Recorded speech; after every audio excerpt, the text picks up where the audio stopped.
eu vou falando aqui, se for chegando gente aí, depois eu repito. Então, aquele negócio que a gente estava falando lá da Petro, dos dividendos, né? Como é que calcula o dividendo?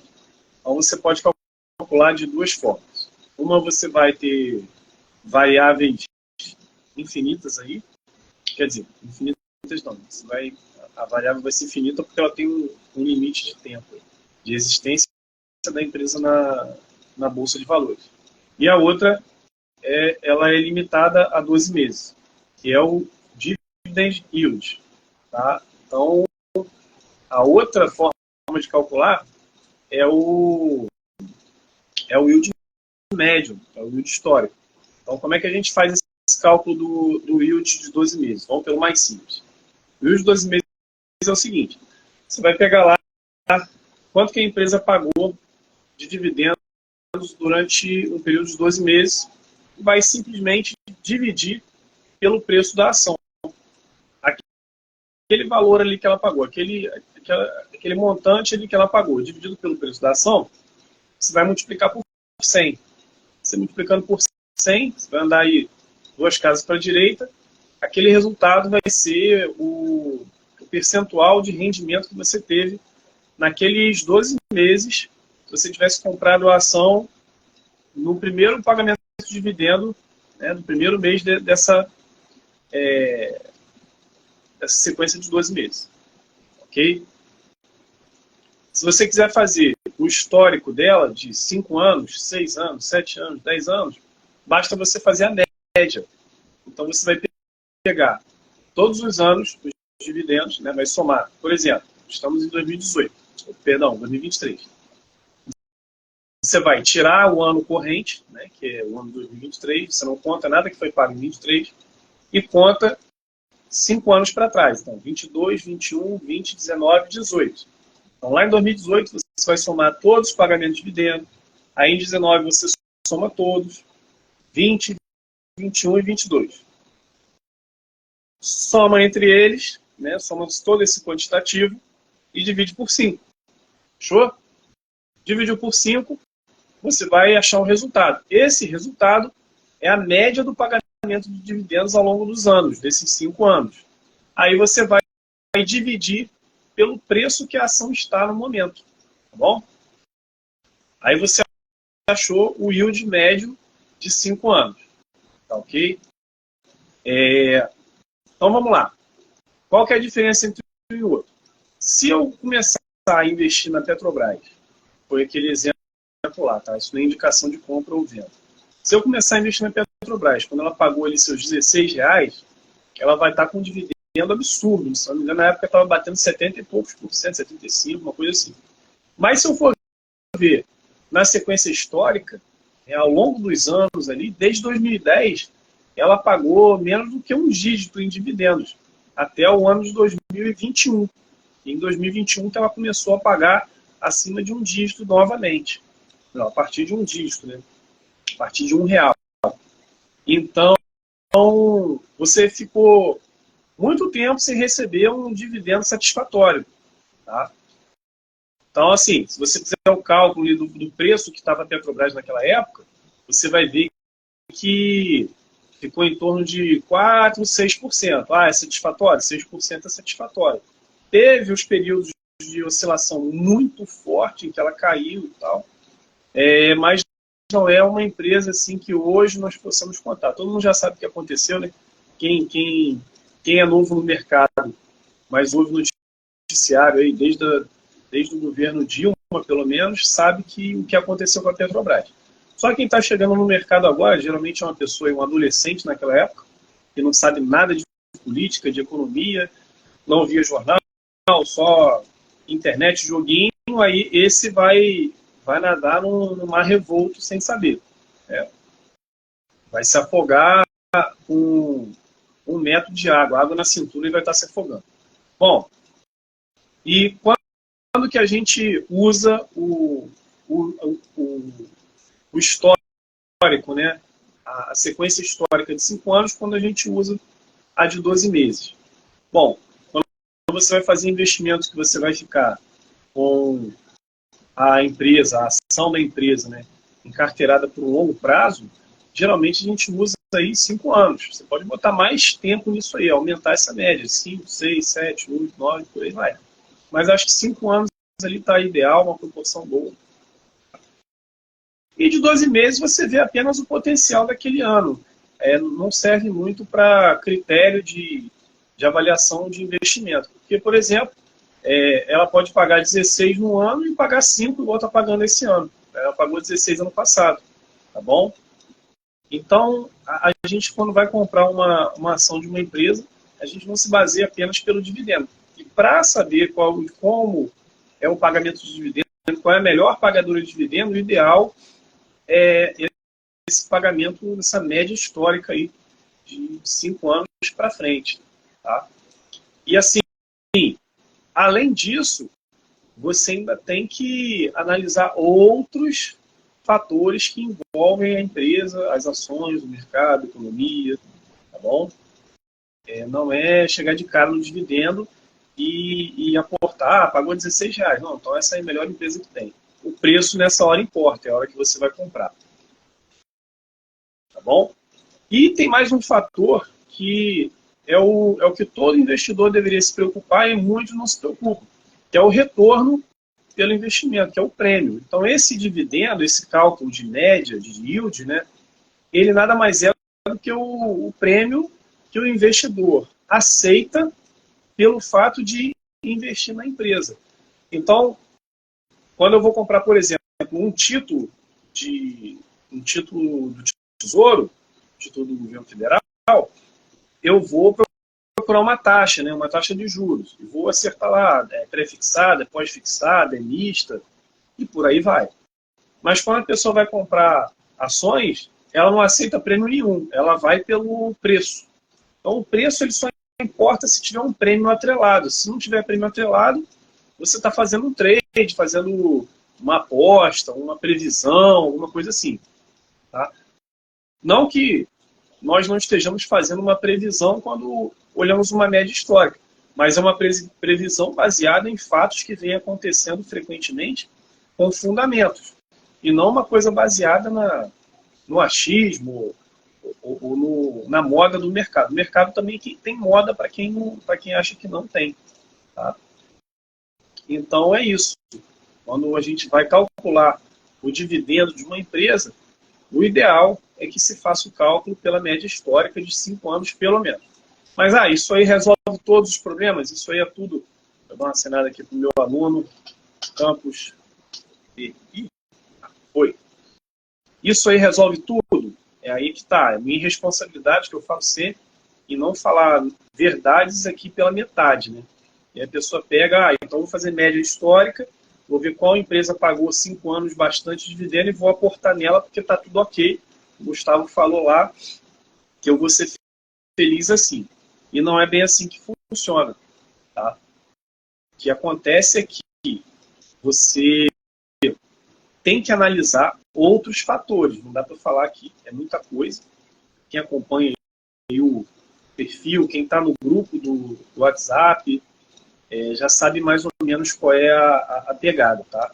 Muito conhecimento aqui, a gente distribui gratuitamente o que dá para passar. Tá? Okay? Então, você tem que analisar outros fatores. Eu estou falando aqui para auxiliar o pessoal na escolha do dividendo, saber analisar um dividendo, okay? Saber analisar de uma forma sumária.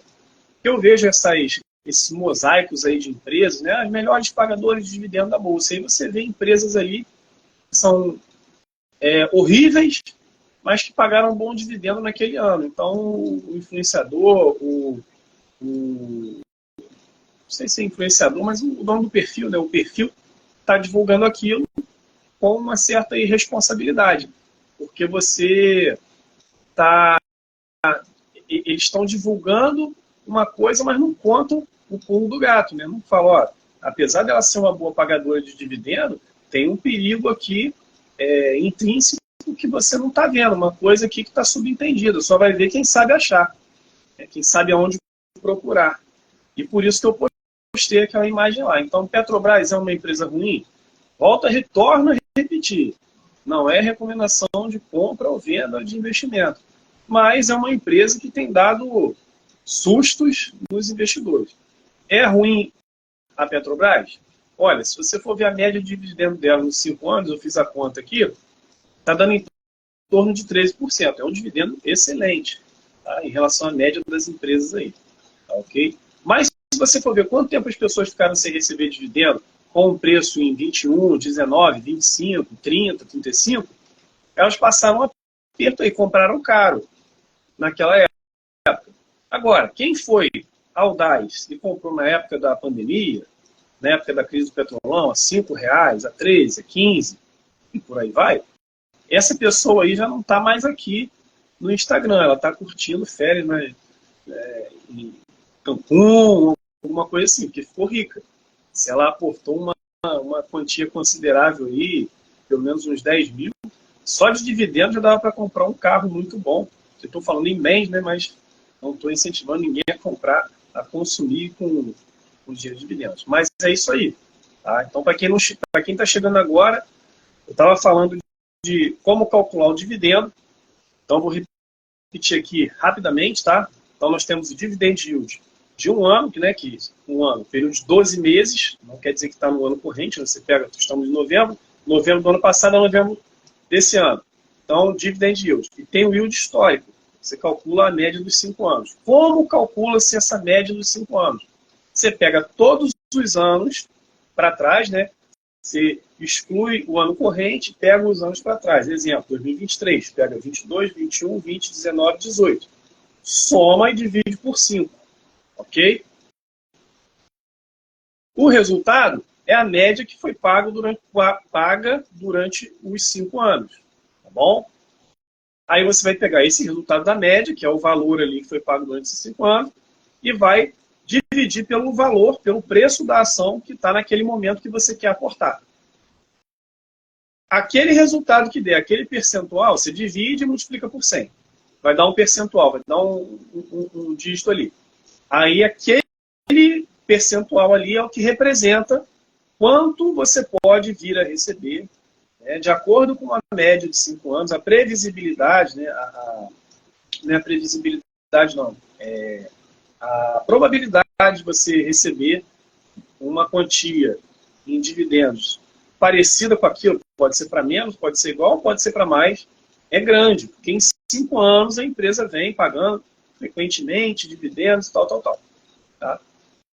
É grande. Então você vai saber, então eu fiz o cálculo lá que ele ensinou, o Gustavo ensinou lá, né? Eu pego 5 anos, somo, divido por 5, depois o resultado eu divido pelo preço da ação naquele momento que eu vou comprar. Eu aportei, né? No ano seguinte, provavelmente eu vou receber aquilo ou mais. Aí você tem que analisar outros fatores. O dividendo é crescente, a empresa aumenta os dividendos, né? Se o dividendo aumenta, o lucro aumenta. Então, onde que eu tenho que olhar? O lucro. É o que eu sempre falo nos cursos. Eu falo, gente, primeira coisa que se olha numa empresa, lucro. Se o lucro é ruim, você passa para o próximo indicador, você já tem o raio-x da empresa. Tá bom? Se o lucro é excelente, aí você já sabe que é uma empresa boa e vale a pena você olhar 2 ou mais indicadores. Não que você precise parar a pesquisa por aí, mas você já tem o start ali do que é bom e do que é ruim pelo lucro. Porque para que servem as empresas? Para a gente é para produzir bens e serviços. Para o dono é para gerar lucro. Se você tiver uma empresa, é para que você vai montar uma empresa? Se tiver um botequim, você vai montar um botequim para quê? Para ver um monte de bêbado ali, perturbando, falando na tua cara com bafo de cachaça, brigando na rua? Não. Você está ali para vender a cachaça para ele te pagar os 50 centavos do rabo de galo ali, do martelinho, e ir embora para a casa dele e você ficar com lucro. No outro dia ele volta, por aí vai. Tá bom?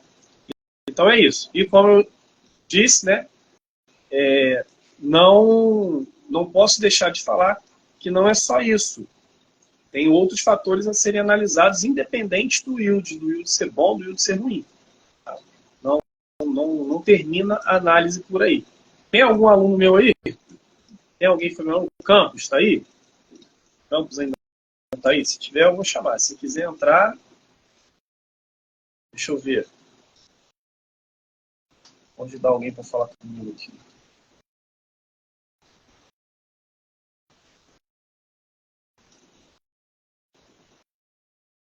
Feito. Convidado.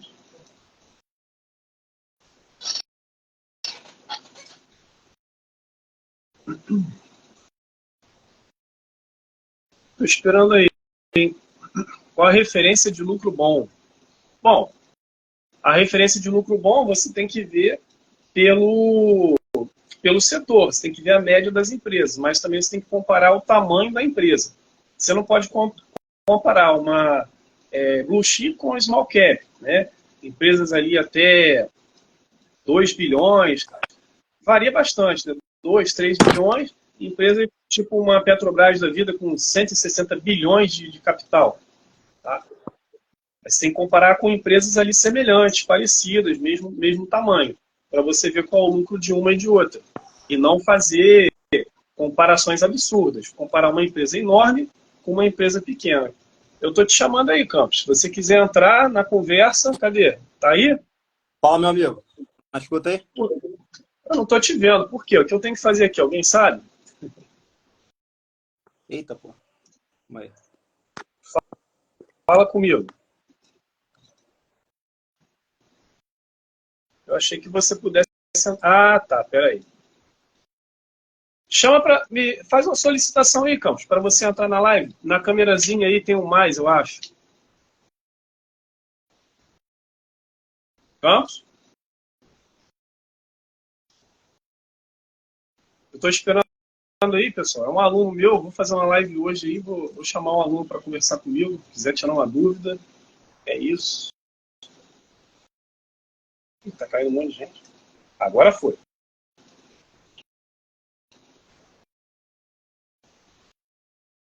Vamos lá.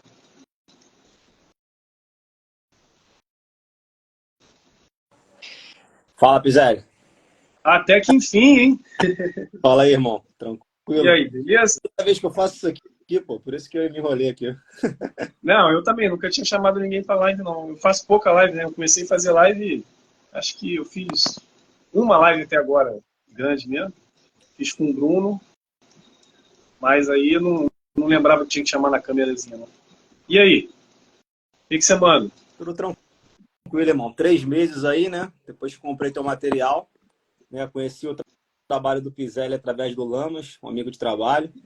E aí, 3 meses fazendo aporte, depois que estudei, né, o material ali inicial, material, né, conhecimentos básicos, né, que vem só agora a irem se desenvolvendo, para a gente ter resultado cada vez melhores. E 4 meses, né, eu fiz o 4º aporte agora, de acordo com as recomendações lá do estudo, desenvolvido pelo Pizelli, né, recebi o primeiro dividendo da Começou a acreditar, né? Pô, Começou a acreditar. Não, fiquei feliz pra caramba. É pouca coisa, mas assim, Mas você viu que cai. proporcional, Você viu que proporcional ao que eu tinha de caixa econômica, que eram só 20 ações, foi show de bola. Hoje eu já tô com 100, hoje eu tô com lote. Show. Hoje eu tô com lote de caixa econômica. E eu já tinha fechado o lote antes de receber o dividendo. E aí escolhi 4 empresas, né? Escolhi 4 empresas ali, 2 de seguridade,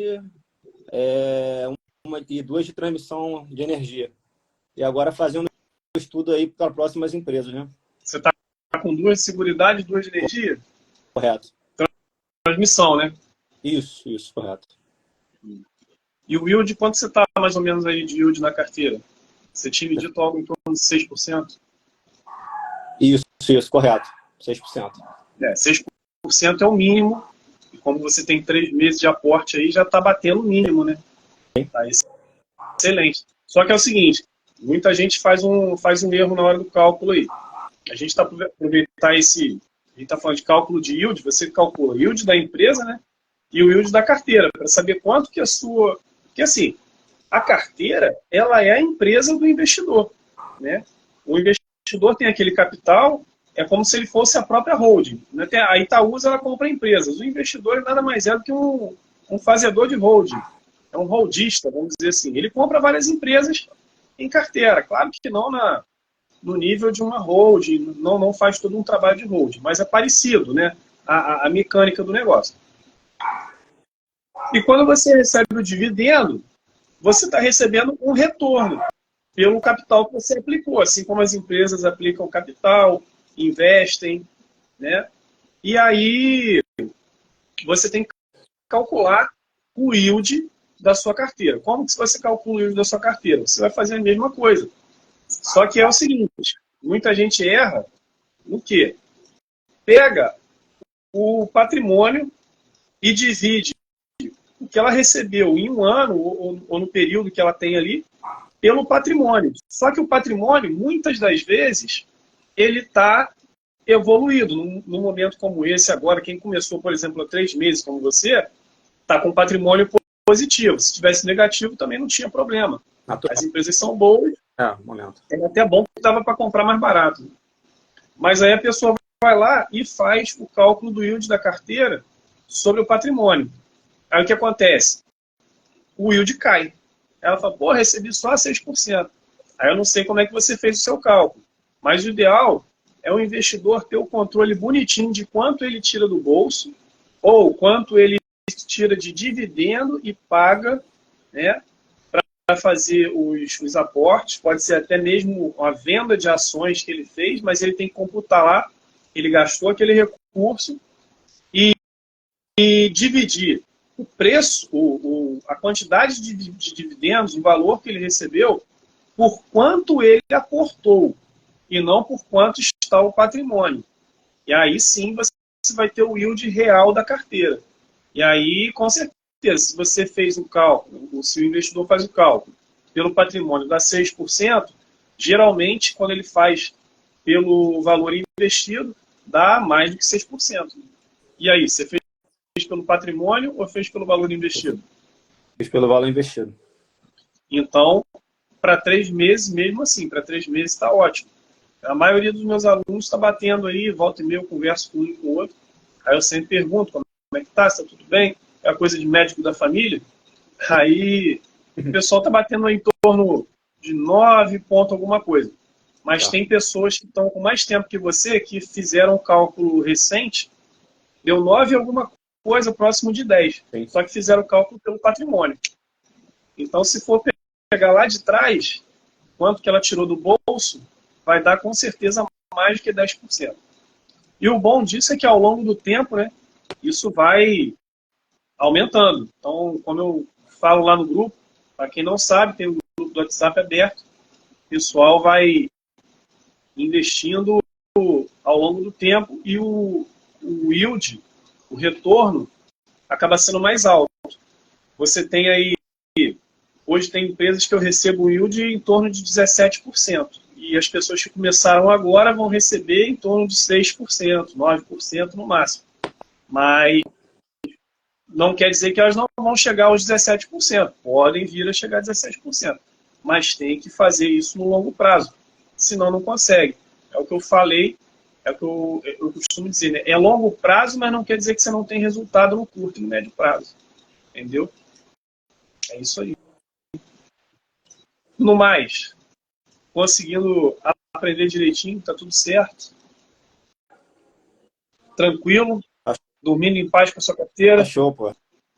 Fechar o primeiro ano aí, nos 12 meses, conforme ali as recomendações ali, com no máximo 6 empresas na carteira, tá ótimo. Para ter o controle das 6 ali, tá tudo certo. Agora só abrir mais o leque ali dos outros ramos, né? Tô pesquisando algumas de saneamento, talvez algum banco também. Talvez mais uma de saneamento e um banco. Tô pensando nisso. Os bancos, é importante você conseguir manter pelo menos os 5 setores, ou 4, né? Eu não gosto muito das telecom, mas os 4 setores aí são importantes. Porque a gente fala de... como é que é o nome mesmo?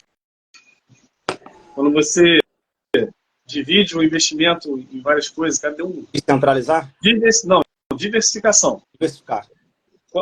As pessoas falam muito de diversificação.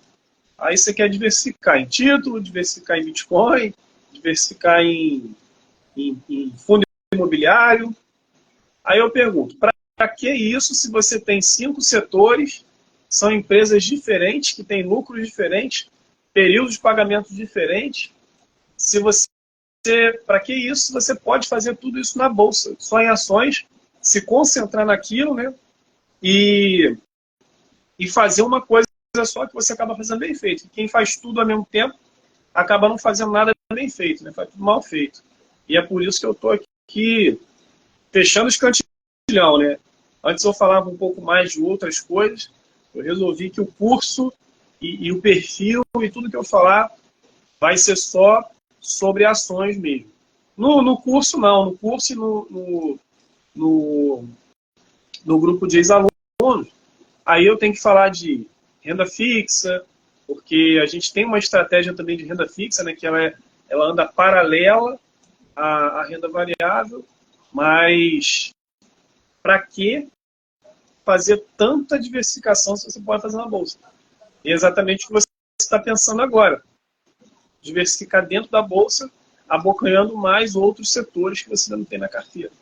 E os bancos, cara, são um excelente setor para você investir, porque por mais que eles possam passar por uma fase aí de economia, né?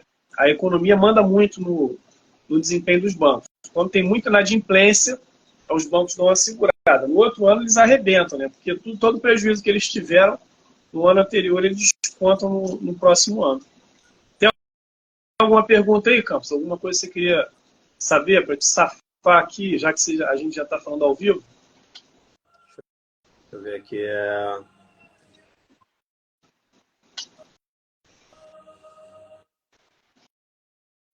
Referente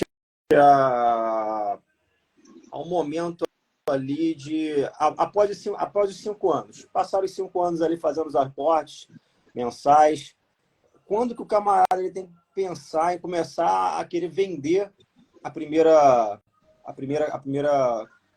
ações dele? Olha, Futura. Pensar em vender, a gente sempre reza para não ter que vender, né? Eu acredito que você não tem que pensar em vender, você tem que acompanhar as empresas e, de acordo com a saúde financeira, né, saúde administrativa dela, aí você pode vir a tomar a decisão de vender ou não. As variáveis que a gente estuda, né, são os pagamentos de dividendo, que é a primeira coisa que a gente olha, e o meu método é baseado no dividendo, é renda passiva, né, é você não fazer papel de bobo, né, colocar dinheiro numa coisa para não receber dinheiro de volta. Em algum momento você tem que vender? Dilapidar o seu patrimônio? Não. Então você mantém o patrimônio, mantém ele crescendo e vai recebendo, fazendo um fluxo de pagamento. Então, para você vender, é só se a empresa não tiver mais correspondendo aos seus objetivos, não estiver mais pagando dividendo, você vê que a diretoria, os administradores da empresa não estão fazendo um bom trabalho, estão incorrendo em erros administrativos, comprando ativos que não são o foco da empresa, né? Ela se endivida mais do que adquirir caixa, né? O fluxo de caixa dela está sempre negativo, o lucro está frequentemente negativo, ela não se recupera, e aí por diante. Aí sim, aí você vende e pode ser até depois de 5 anos, possivelmente você vai vender com um prejuízo absoluto ali, né? Você está vendo o prejuízo, mas na verdade o que você aportou lá atrás tá pagando de lavada esse preço aí, que você recebeu de dividendo. Provavelmente você vai estar vendendo com lucro, porque ao longo do tempo a tendência é o preço médio ir diminuindo, e se vier algum problema você ou no 0 a 0 no lucro. Dificilmente, quando você pega desde o início uma empresa boa, você vai sair no prejuízo com ela devido a todos esses fatores que envolvem aí o retorno para o acionista. Que a gente fala, né? São os proventos, que envolvem dividendos, bonificações, juros sobre capital próprio e a valorização. Tem muita gente, por que eu falei dividendo hoje? Muita gente não conhece dividendo, por incrível que pareça, tá? Tem gente que acha que sabe calcular dividendo. Dividend yield é só calcular 12 meses. Aí você compra uma empresa que pagou muito bem esse ano porque ela vendeu um terrenão. Isso aí está lá no curso, né? Ela vende no ativo e aí tem um lucro absurdo, mas é lucro não recorrente. E aí você comprou um yield que não existe. porque você foi no de 12 meses. E qual que eu ensino lá? O de, no mínimo, de 5 anos. Mas, além desse período de 5 anos, você ainda tem que analisar outras coisas em volta disso aí. É difícil? Não é difícil, são coisas simples. Mas você tem que sacar, saber que tem aquele ponto ali que ele precisa ser visto, não pode ser negligenciado. Era isso aí? Só essa pergunta? É isso aí. Beleza, Campo. Citando um exemplo, né, com esse informe, né, que aconteceu agora aí com a CEMIG e a Copasa, eu acredito que quem já está um tempinho com as empresas na carteira, acredito que tenham pensado em vender. Pelo menos talvez ali a CEMIG, né? Aí eu justamente fiz essa pergunta aí, pensando nisso aí, quem já tem essas duas empresas há um tempo na carteira. Eu tenho as duas. Quando eu comecei minha carteira em 2013, eu comecei com CEMIG. CEMIG foi porque ela já estava mal na época, eu comecei com ela mal. Aí quando você começa, você não sabe muita coisa, né? Mas CEMIG era uma empresa que desde que minha avó, que conversava com a minha avó sobre investimento, ela falava da CEMIG, que ia ser uma grande empresa, e a CEMIG era uma promessa em Minas. Realmente é uma baita empresa. Mas a CEMIG passou por muito problema. E aí depois eu fui descobrir, né, estudando, que ela engloba os 3 setores de energia, subsetores, né? Geração, transmissão e distribuição. E geralmente a geração e a distribuição dão prejuízo. E é o problema dela. Fora que ela é uma estatal, o governo de Minas passou por vários problemas, mas eu parei até de acompanhar ela um pouco de perto, porque eu falei, não adianta, mas como ela é uma estatal, eu falei, quebrar não vai. O ruim no ruim vai ser vendida e vai reerguer. Sim. Bom, ela estava se levantando, aí vem essa notícia. Mas é o que eu falei na live anterior, ela provavelmente, né, não vai deixar de ser uma empresa. Pode deixar de ser uma estatal e passar a ser uma empresa federal. Né, uma empresa vai continuar sendo uma empresa estatal. Melhor, capital misto, né? Ação de capital misto. O controlador é o governo do estado de Minas hoje. Mas também tem muita gente falando que elas podem não passar por essa federalização. E eu estou torcendo que não aconteça, está tudo indo muito bem, elas já estavam para ser privatizadas, e a Copasa, a mesma coisa. É uma empresa boa, tá muito boa, tem me deixado muito feliz aí, mas, né, tem esse risco aí, e ainda não vejo como um grande monstro. E como eu falei lá no grupo, né, não é uma coisa para você ficar vendo notícia e sair desesperado vendendo. A dúvida que você teve, o porquê da pergunta, né?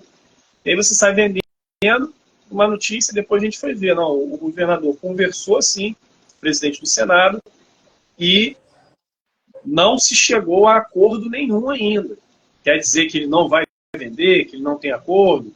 Pode, de repente, ter, mas não quis falar. Mas o comunicado oficial é que ainda não tem acordo, não chegaram a conclusão nenhuma. Houve a proposta? Houve a proposta. É o caso de vender a empresa? Eu não vendi as minhas. Eu estou com as minhas copadas e as minhas CEMIG lá quietinho. Eu vou esperar ver o desenrolar dessa situação aí. Mas isso mexeu com as cotações, porque muita gente se desesperou, com certeza. Mas ontem a Copasa já estava subindo bem timidazinha, mas estava subindo. A CEMIG não. A CEMIG é como eu falei, ela é problemática, assim, é patinho feio da família ali. Mas estava pagando um dividendo muito bom. Então, assim, pelo preço dela, estava em torno, eu acho que o yield médio dela estava batendo em torno de 7%, se não me engano, média de 5 anos aí, 7%. Tem dividendo dela previsto para receber já em 2024. Então, em torno de uma média de 4 ou 5 pagamentos de mais de R$100, quase R$200, por aí. Não tá ruim, não. Beleza, meu amigo? Fechou, irmão. Tamo junto. Tá. Eu vou liberar aqui. Valeu, fecha aí. Para ver se mais alguém quer entrar para a conversa. Se não tiver, eu vou sair. Se mais alguém quiser, eu só não sei como é que tira isso aqui. Eu acho que é você aí, não é não? Isso, saiu. Alguém aí? Quer entrar para participar da live comigo ao vivo aqui? Deixa eu ver quem está aqui ainda.